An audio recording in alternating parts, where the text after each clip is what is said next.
बिस्मिल्लाहिर्रहमानिर्रहीम। अल्हम्दुलिल्लाहि रब्बिल आलमीन वल आक़िबतु लिल मुत्तक़ीन वला उद्वाना इल्ला अलल ज़ालिमीन व अशहदु अन ला इलाहा इल्लल्लाह वहदहु ला शरीका लह इलाहुल अव्वलीन वल आखिरीन व मुजीबुद दाईन वस्सलातु वस्सलामु अला अशरफिल मुरसलीन नबीना मुहम्मदिन व अला आलिहि व सहबिहि अजमईन, अम्मा बाद। मेरे मोहतरम और मुअज़्ज़ज़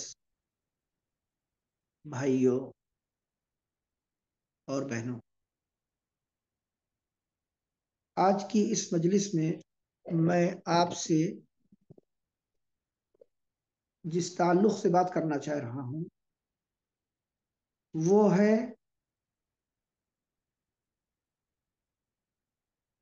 रमज़ान के रोज़ों का एक पैगाम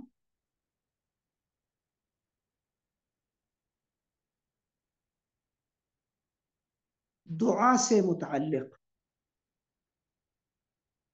कि रोज़ा रखने पर हमें बताया गया कि तुम्हारा कामयाब रोज़ा उस वक्त होगा जबकि तुम सिर्फ खाने पीने से रोज़ा मत रखो, खाने पीने से भी दूर रहो, गुनाहों से भी दूर रहो, चाहे वो आमाल के गुनाह हो चाहे अक़वाल के गुनाह हो, चाहे उनका ताल्लुक ज़बान का हो और या किसी किरदार और अमल का हो।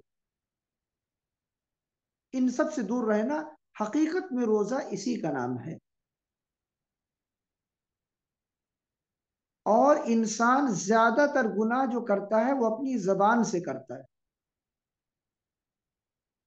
इसीलिए नबी करीम सल्लल्लाहु अलैहि वसल्लम ने एक हदीस में, जिसे इमाम तिर्मिज़ी रहमहुल्लाह ताला ने रिवायत किया है और शेख अलबानी रहमहुल्लाह ताला ने उसको सही कहा है, उस हदीस में नबी करीम सल्लल्लाहु अलैहि वसल्लम ने बहुत से नेक आमाल का जिक्र किया, अकायद का जिक्र किया और नमाज कायम करने का, रोजे रखने का, मजीद इबादतें करने का, हज करने का जिक्र, ज़कात देने का जिक्र और इसी तरीके से कसरत से सदक़ात व खैरात करने का जिक्र और तहज्जुद की नमाज पढ़ने का जिक्र। और ये सब करने के बाद आपने बताया कि इस्लाम की जो सबसे ऊंची चोटी है ना, कहा वो भी मैं बताता हूं तुमको, और इस्लाम का सुतून भी बताता हूं। तो सुतून आपने कहा कि वो नमाज है, और इस्लाम की जो सबसे ऊंची चोटी है और चोटी में भी ऊंचाई की जगह, कहा वो जिहाद है।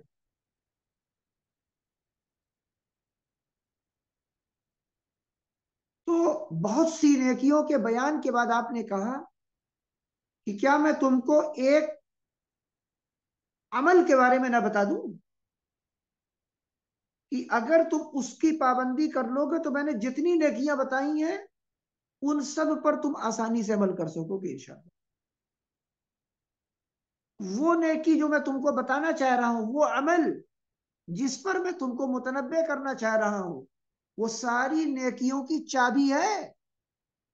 अगर तुम उसे पकड़ लोगे ना तो तुम्हारी नमाज, तुम्हारी तस्बीहात, तुम्हारा हज, रोजे, जक़ात, सदक़ात, जिहाद सब ठीक ठाक हो जाएंगे इंशाअल्लाह।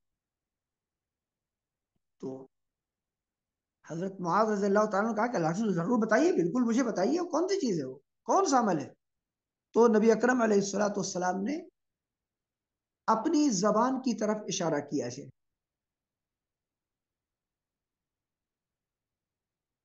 उसे पकड़ा और कहा कुफ़ अलैका हादा, कहा इस जबान को संभाल लो, इसको पकड़ लो। तो क्या जबान को आप पकड़ कर उसको बांध सकते हैं क्या? रस्सी बांध देंगे या होठों को सिल लेंगे क्या? पट्टा बांध देंगे? नहीं कर सकते। आपने क्या कहा? जबान को पकड़ लो, क्या मतलब? मतलब बिला जरूरत बात ही मत करो। जो भी बात करो खैर की बात होनी चाहिए, नेकी तुम्हारे अमाल में लिखी जाए। यह कुरान की तिलावत, यह अल्लाह की तस्बीह, उसकी तारीफ, उसकी तकबीर, और अल्लाह रब्बुल आलमीन की तकदीस के लिए जो भी अल्फाज वारिद हैं, और जो भी तुम अपनी टूटी फूटी जबान में करना चाहते हो अल्लाह की तारीफ, वो तुम बयान करो। और उसके नबियों पे दरूद भेजो, या उसकी नाजिल की हुई किताब की तिलावत करो, उसके अहकाम पर लिखी गई किताबें पढ़ो, कुरान की तफसीरों को पढ़ो। यानी अपनी जबान को अल्लाह ताला के कलाम और अल्लाह की तारीफ, उसके पैगंबरों की तारीफ और तारुफ इसमें इस्तेमाल करो। और खैर की बात का, भलाई की बात का हुक्म दो, अगर किसी से बात करनी है दूसरे से। बुराई से रोको। और क्या करो? अपनी जिंदगी में अगर तुम्हें जरूरत है किसी काम की, जैसे आप दर्जी के पास गए, ये मेरा कपड़ा सिलना है, इसे आप सिल सकते हैं तो बताइए, और कितने दिन में सिल देंगे? ये जरूरी बात है ना? ये आपने की। सब्जी लेने गए, आपने वो बात की। आपको पंचर बनवाना है, गाड़ी आपकी पंचर है, आप उसकी बात कर लीजिए। तो दुनिया की मामलात में, दुनिया के मामलात में, दुनिया की बातों में वही बातें करेंगे जिनके बगैर चारा नहीं। और कम से कम करना है, अपने अल्फाज को तौल करके बोलना है। उर्दू जबान में हुक्मा ने ये बात कही है, क्या कहा? पहले तौल फिर बोल। पहले सोचना है मैं क्या कहने जा रहा हूं। अपनी बात को, अपने अल्फाज को तौलना है। मेरी बात से मेरे लिए गुनाह तो नहीं लिखा जाएगा, झूठी बात तो नहीं है, इससे कोई फितना तो नहीं बर्पा होगा, मैं दीन में कोई झूठी बात तो नहीं कह रहा हूं, किसी को तकलीफ देने की अजियत की बात तो नहीं कर रहा हूं, किसी की गीबत तो नहीं कर रहा हूं, या किसी में फसाद तो बर्पा करने की बात नहीं कह रहा हूं। अपनी बातों का हिसाब खुद लेना है। अच्छा, जब ये बात बताई नबी करीम सल्लल्लाहु अलैहि वसल्लम ने मुआज़ रज़ियल्लाहु ताला अन्हु को, तो वो कहने लगे, अल्लाह के रसूल, इन्ना लमुआखज़ून बिमा नतकल्लमु भी। कहा कि क्या हमारा मुआखजा होगा, मुहासबा होगा उन बातों पर जो हम अपनी जबान से निकालते और अदा करते हैं? आपने कहा, रे सकेलत का उम्मु का या मुआज, अय मुआज, तुम्हारी माँ तुम्हें गुम पाए।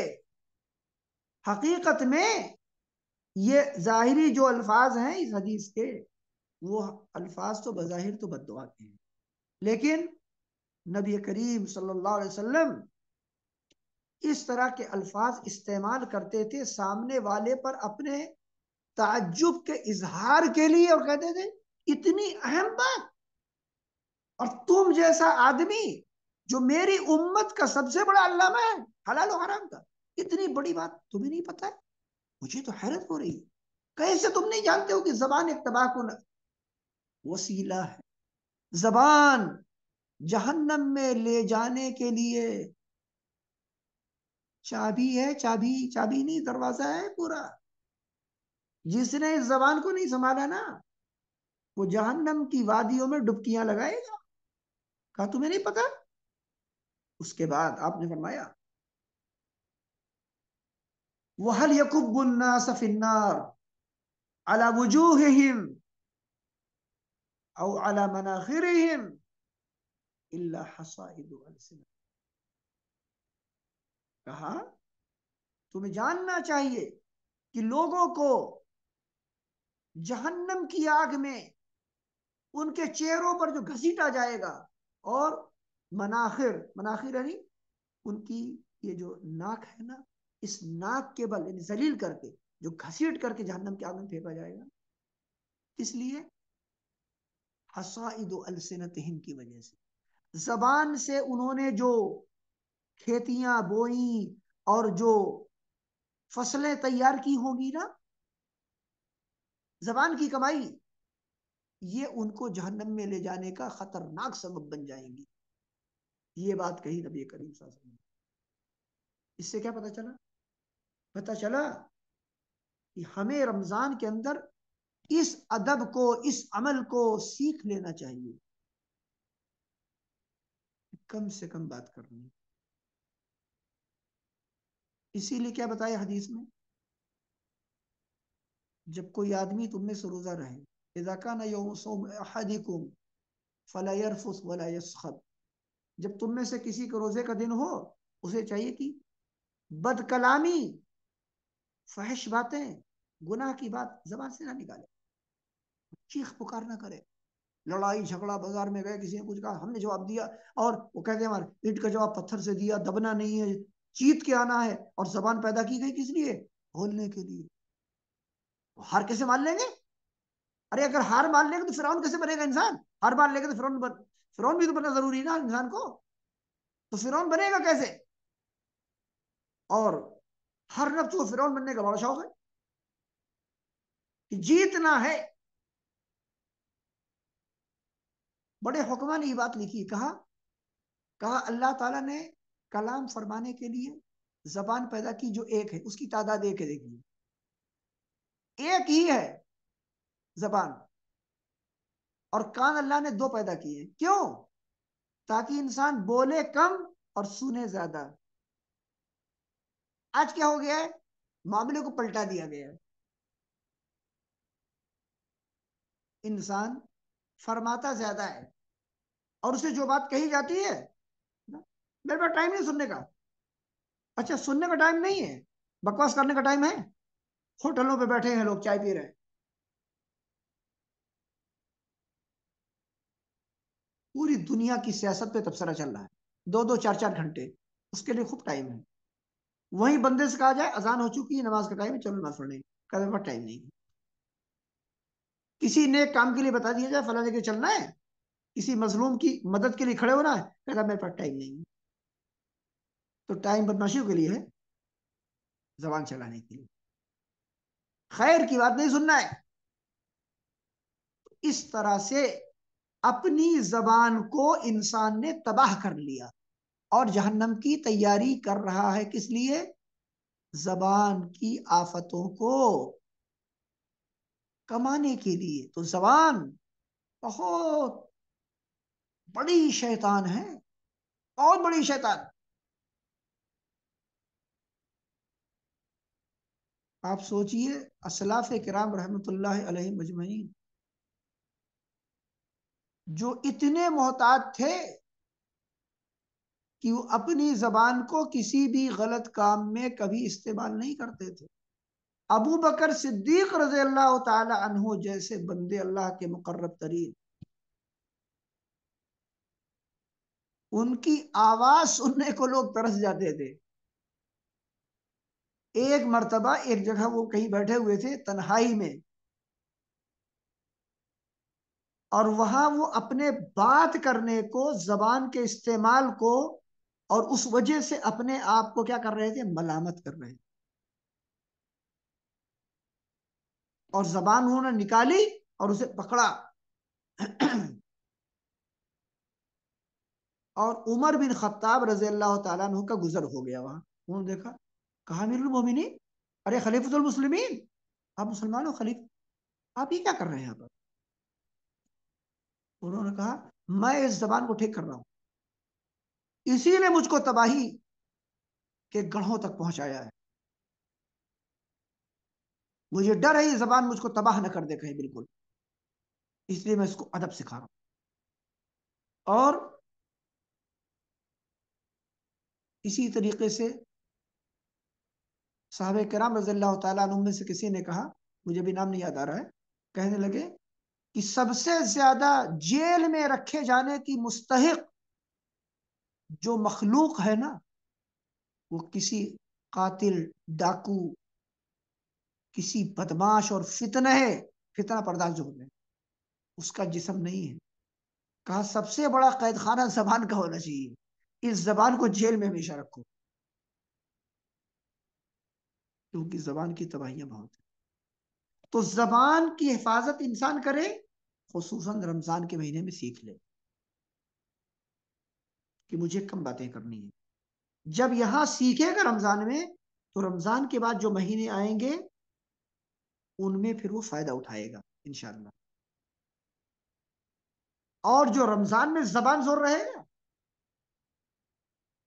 तो वो रमजान के बाद तो बिल्कुल उसके लिए खबरदार, समझाओ, मना करो, तबलीग करो, नसीहत करो, कुछ असर नहीं होगा उसके लिए।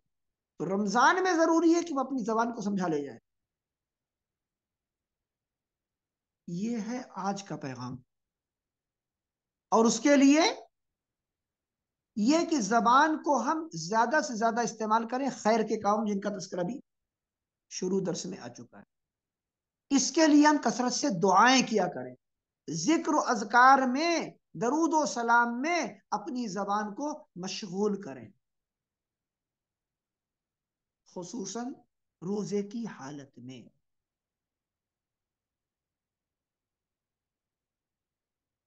इतनी बात आज जो बयान की गई है, इसे हम लोग याद रखें और अमल करें, और ये जान लें कि रोजेदार की दुआ कबूल होती है। ये वादा है नबी करीम सल्लल्लाहु अलैहि वसल्लम का, और कुरान मजीद में इसका इशारा अल्लाह ताला ने दिया है, बयान किया है, जो इंशाअल्लाह आपसे अगले दिन कल के दर्स में बयान किया जाएगा बेइज़्निल्लाह, अगर हम लोगों की मुलाकात हुई। अल्लाह ताला सबकी हिफाजत फरमाए और हम सबको नेक अमाल की तौफीक अता फरमाए। और जो बातें बयान की जा रही, अल्लाह ताला हमें उन पर अमल की तौफीक अता फरमाए और हमें इखलास अता फरमाए। व आखिर दावाना अनिल हम्दुलिल्लाहि रब्बिल आलमीन व सल्लल्लाहु वसल्लम अला नबीना मुहम्मद व अला आलिहि व सहबिहि अजमईन। सुब्हानक अल्लाहुम्मा व बिहम्दिक अशहदु अन ला इलाहा इल्ला अंत अस्तगफिरुका व अतूबु इलैक। वस्सलामु अलैकुम व रहमतुल्लाहि व बरकातुहू।